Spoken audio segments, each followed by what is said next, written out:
esi bilambo lokwa dindena lo yanga ndemba na bole bolamie mwenjam nyalando hanyaki na momene na bana ba wenge asibi bonkwe bato molo itati de wenge dibia baninga etuna minya kiele jombwena nyangwa banaye ande njako matanda oni yate topwe bana webobe malinga pe mendeke batono oiti kamendo tumule mama ona songo basitanika lo yanga mama lo menteje newia motima down kurma oh down kurma motima down mama singa nasibi jamu nukuli muna vile down kurma ndoka banbana kenya kisa neitumba mbale dimako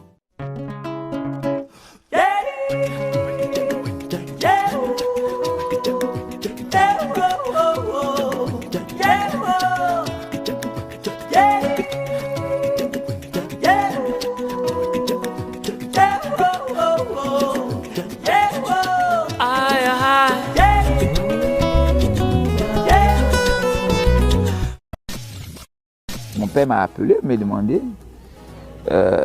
voilà que tu es là depuis 2 à 3 ans, tu fais des va-et-vient, on ne sait pas ce que tu fais au juste, tu es partout, mais nulle part. Qu'est-ce que tu veux faire exactement? J'ai gratté un peu ma tête, je lui ai dit, je veux faire maquis. Il dit, mais après toutes ces années, 16 années, en train de payer tes études, à chaque fois qu'il y a un client, il m'appelait Baman, c'est les jeunes du village, Baman, on veut une bière. Donc je sortais de mon trou, je me lavais les mains rapidement, je venais les servir. Quand je retournais, souvent d'autres pour se moquer de moi, Baman une cigarette. Et puis il dit voilà les gros étudiants qui ont échoué là. Ils sont venus, allez, une cigarette. Mesdames et messieurs, soyez les bienvenus pour la suite et fin de votre émission Leitmotiv consacrée à Monsieur Rodrigue Djeke. Alors bien heureusement, le temps passe et ta persévérance va enfin payer. Mais progressivement, bien sûr. Raconte-nous comment tu t'y prends pour justement agrandir ton maquis qui va peut-être devenir un hôtel après. Quelles sont les idées qui te traversent l'esprit et quelles étaient les difficultés que tu as rencontrées à cette époque? Les difficultés, elles sont énormes. Mais l'élément majeur, c'est le financement. C'est l'argent. Et je pense aussi que si j'avais eu l'argent d'un coup, peut-être que je ne serais pas là aujourd'hui. Tout à fait. Je ne l'aurais pas utilisé à bon escient. Je suis parti petit à petit. C'est ça l'école de la vie. Voilà, petit à petit. Et j'ai appris à gérer ce que je recevais. Et puis, ça m'a permis de comprendre une chose. Qu'on n'a pas besoin d'argent pour faire de grandes choses. On n'a pas besoin de beaucoup d'argent pour faire de grandes choses. Parce que, à cette époque-là, dans mes opérations d'intermédiaire, de coûtage, j'ai permis à certaines personnes d'avoir beaucoup d'argent. Beaucoup d'argent. Mais malheureusement, aujourd'hui, bon, ils n'ont pas utilisé cet argent à bon escient. Mais le peu que moi j'ai eu, j'ai su réinverser. Et je pense que dans ce métier-là, la chose qu'on peut recommander à quelqu'un, c'est d'être au cœur de son activité. Au cœur de son activité. Ça demande beaucoup de sacrifices, hein? Beaucoup, beaucoup. La présence surtout. La présence surtout. C'est difficile, mais ce n'est pas impossible. Mais Rodrigue, pour ce que je sais, tu t'es aussi lancé dans le foncier. Effectivement, je me suis lancé dans le foncier depuis novembre 2009 et je me suis investi dedans à fond en juin 2010. 2010, après une transaction que j'ai effectuée avec un client, toujours dans le cadre commercial, d'intermédiaire. Donc ça t'a permis d'avoir de l'argent? Oui, ce que j'ai fait de ma commission, j'ai tout de suite racheté d'autres terrains et l'autre partie, je l'ai réinvesti dans mon maquis. D'accord. Donc tu vas commencer donc à investir dans ton petit maquis qui deviendra très vite grand d'ailleurs, mais en même temps tu te tournes vers la culture des EVA pour diversifier tes revenus. Comment est-ce que tu as fait pour agrandir tes plantations en même temps que ton hôtel? Oh. Si vous suivez la logique de mon évolution, je suis parti de l'animation discothèque qui est en relation avec le maquis. Et le maquis, c'est bien, c'est beau, mais dans mon entendement, ça ne garantit pas un avenir. Il faut assurer ses arrières. D'où l'investissement dans le foncier et dans l'agriculture. Donc, mes interventions dans le foncier, c'est plus précisément, j'agis en tant qu'intermédiaire. J'agissais dans le passé, j'agissais en tant qu'intermédiaire. Et les commissions que je recevais, pour certains qui pouvaient me permettre d'acheter des terrains, je les achetais. Et puis je réinvestissais dans mon maquis, une partie dans mon maquis. Donc je faisais les trois à la fois. Donc tu as le maquis, tu as les plantations et tu as aussi le foncier. Mais c'est allé plus vite. Pourquoi? Parce que j'ai su mettre de l'argent où il faut, où il fallait et comment il fallait. Je prenais mes commissions, j'achetais d'autres terrains avec. Une partie, je mettais juste les plus petites parties, c'est ça que je mettais dans le maquis. Parce qu'à cette époque-là, la demande, le besoin au niveau du maquis n'était pas élevé. Donc pour moi, ce n'était pas vraiment important d'investir autant d'argent alors que le besoin n'était pas présent. Oui, oui. Par contre, je me suis dit, développer. Je développe le côté foncier et plantation parce que chez nous on dit la terre ne trahit pas. Donc j'ai investi dedans. Si un jour on touche du bois que le maquis ne marche plus bien comme je le veux, au moins j'ai mes plantations pour assurer mes arrières et j'ai mes terrains. C'est comme ça que moi j'ai vu les choses. Alors pour revenir à ton hôtel, est-ce que tu pouvais penser qu'un jour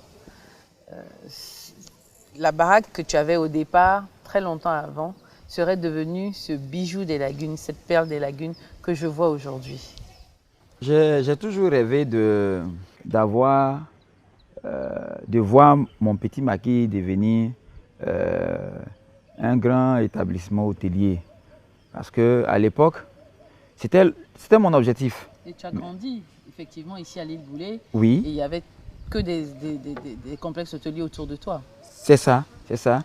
Et à cette époque-là, si j'expliquais aux gens que je voulais construire un complexe hôtelier, ils allaient me prendre pour un fou. D'ailleurs, même quand j'ai dit à mon père que je voulais faire un maquis, il m'a pris pour un extraterrestre.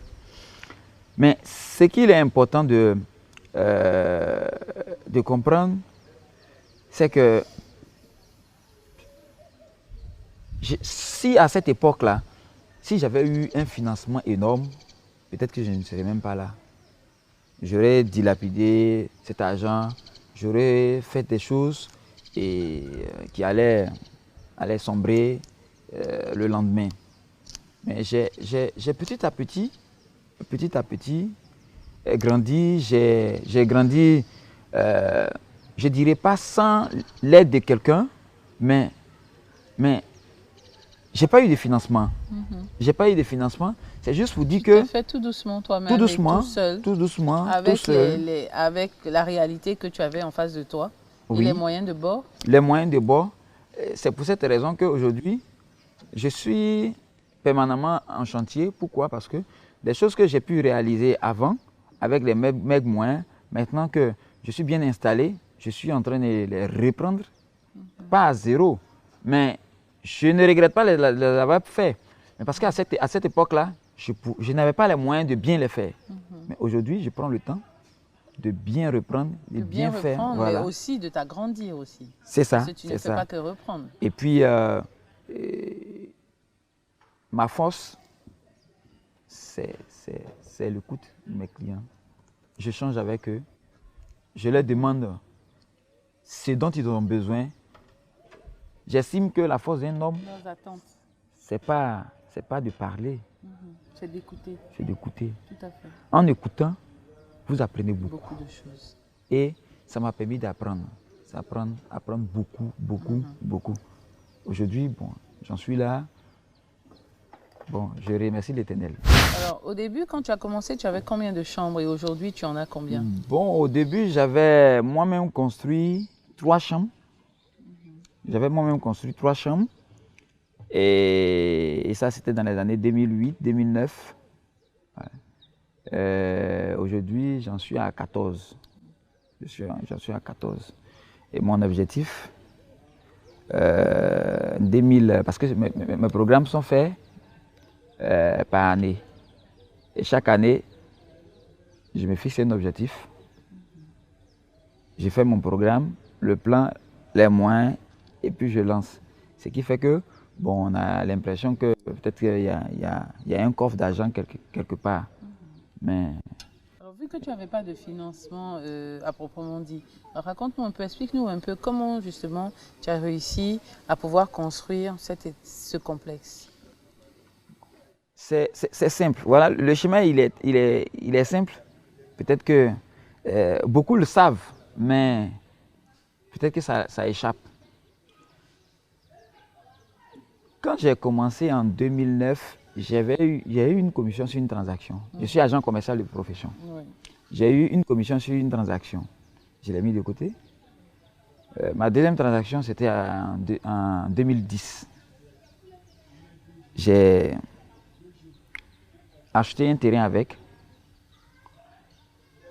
Et l'autre partie, j'ai réinvesti dans mon restaurant, dans mon petit maquis.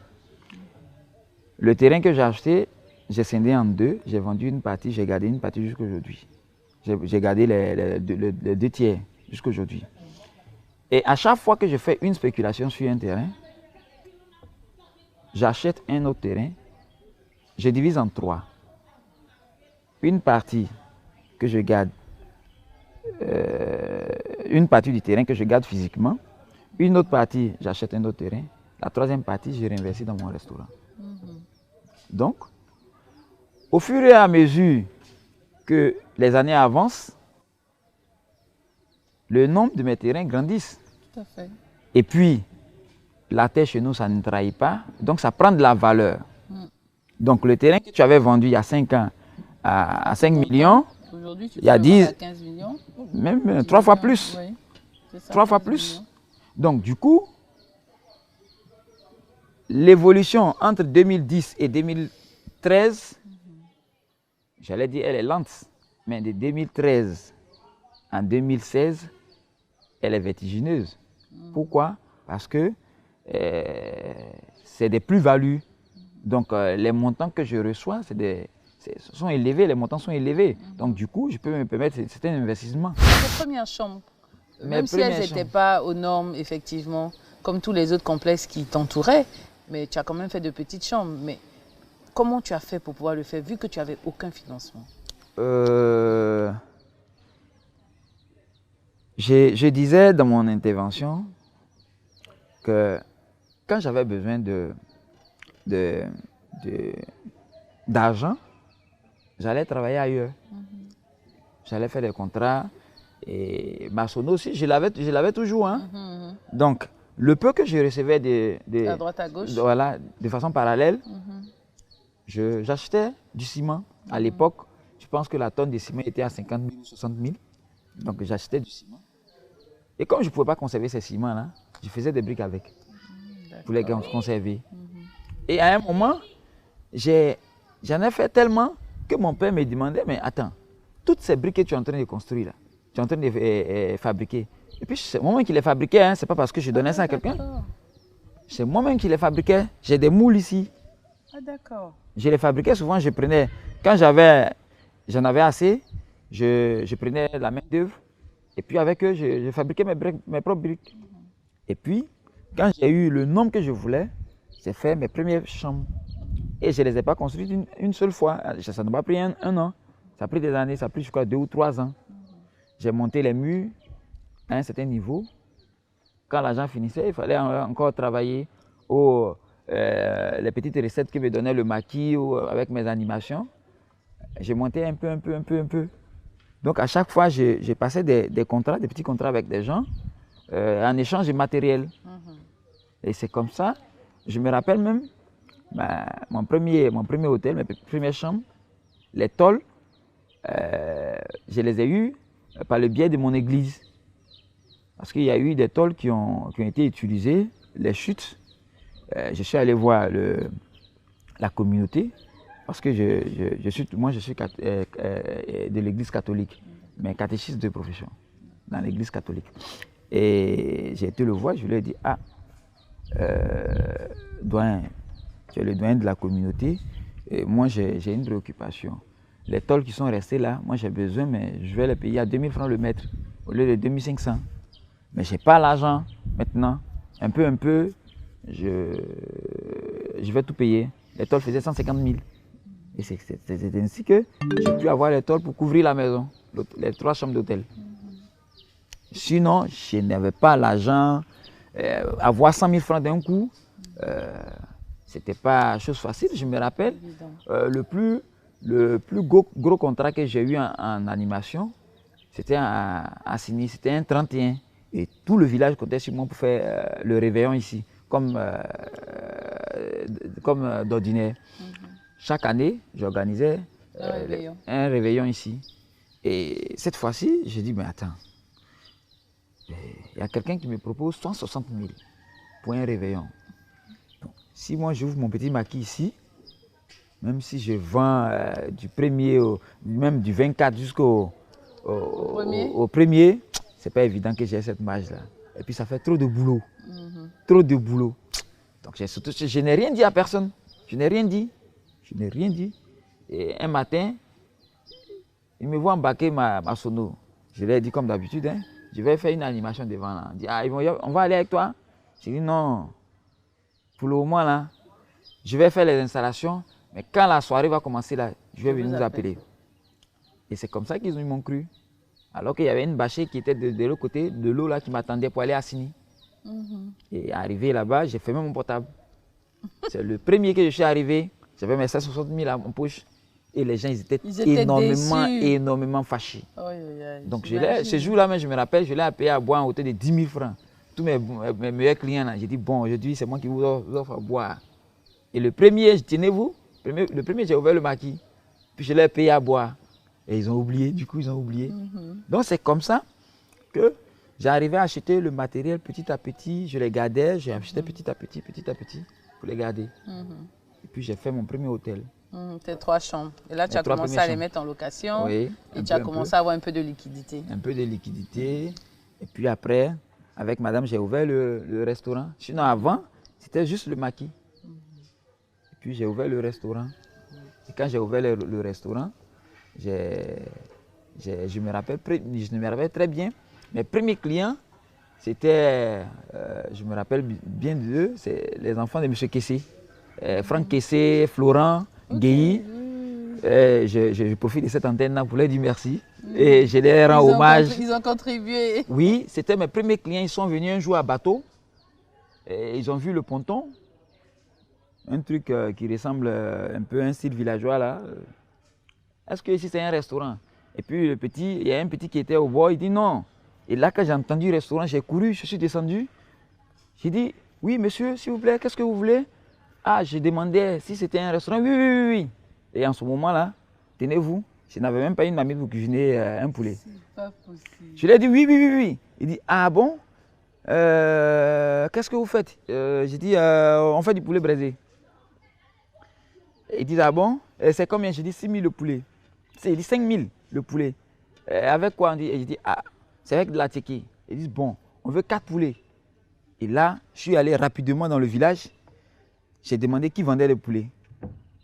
C'est courageux. Je suis passé partout, j'ai récupéré 4 poulets. J'ai fait braiser ça rapidement. Je suis allé dans le village, j'ai cherché de la ticket et je suis venu leur proposer ça. Ils ont récupéré, quand ils sont partis, j'ai dit, ah bon? Et ils m'ont demandé, est-ce que le soir on peut avoir la même chose? J'ai dit, il n'y a pas de problème. Eh bien, dis donc. C'est comme ça que j'ai commencé à acheter les ustensiles maintenant pour ouvrir mon restaurant. Alors, nous sommes presque à la fin de notre émission, Rodrigue. Selon toi, quel est ton leitmotiv? Tellement de choses à dire, mais en si peu, je dirais, travaille comme si ton avenir dépendait de toi-même et prie comme si ce même avenir dépendait de Dieu. C'est tout ce que je peux dire. Quel conseil peux-tu donner à tous ces jeunes qui nous regardent et qui s'accrochent à leurs rêves comme toi il y a quelques années? Corinne, ce que je peux dire, rien n'est impossible à celui qui croit en lui.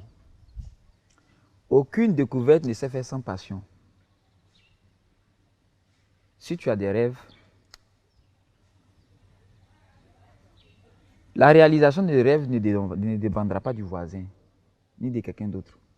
Ça dépendra de toi-même. Si tu t'y mets, je pense que tu atteindras tes objectifs. Une chose est d'avoir un rêve, une autre, c'est de pouvoir s'investir pour réaliser son rêve.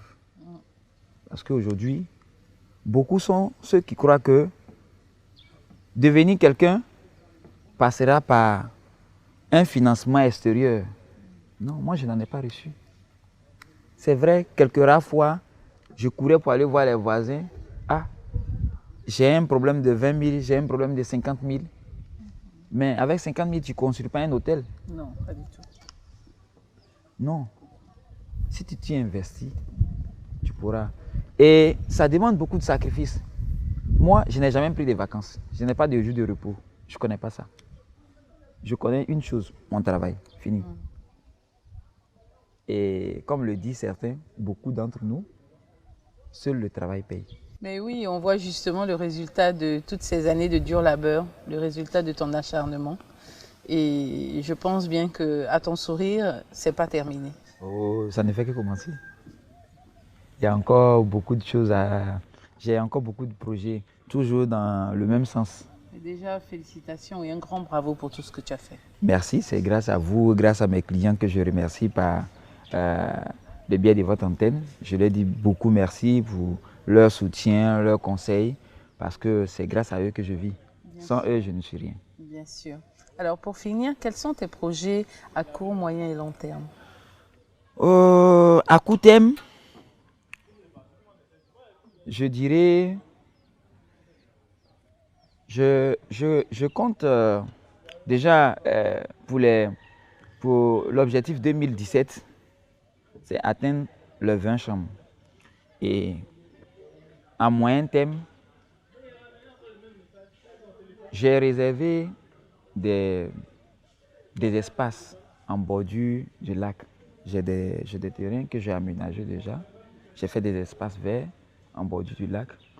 Je compte en faire des bungalows privés, toujours dans le même style, mais qui va me donner moins de boulot. Le client qui viendra, il va louer le bungalow, il viendra juste avec sa glacière ou son sac, et il aura tout. Mais sauf que, pour pique-niquer. voilà, mais sauf qu'il sera en bordure. Oui, dans un endroit paisible, retiré du monde. Ceux qui veulent être peut-être un peu plus au calme qu'ici, parce que là, le week-end, il y a les enfants, il y a les cris, il y a tout ça. Là-bas, c'est plus reculé. Voilà. J'ai d'ailleurs eu l'honneur de visiter et c'est splendide. Voilà l'objectif à moyen terme. Et puis le long terme, c'est de me reposer dans mes plantations. D'accord. Merci Rodrigue de nous avoir reçus au sein de ton hôtel à la Baie des Milliardaires. Merci d'avoir partagé ton histoire avec tous nos téléspectateurs qui nous regardent. Nous te souhaitons beaucoup de bonheur dans tes projets à venir et encore félicitations pour tout ce que tu as fait. Merci Corinne. C'est un honneur pour nous aussi de vous avoir reçu. C'est un honneur d'avoir la télé comme visiteur. Et je pense que la prochaine fois quand vous viendrez, ça sera une autre dimension. Je vous remercie. Mesdames et messieurs, quant à nous, nous vous donnons rendez-vous la semaine prochaine pour une nouvelle histoire de vie dans votre émission Leitmotiv.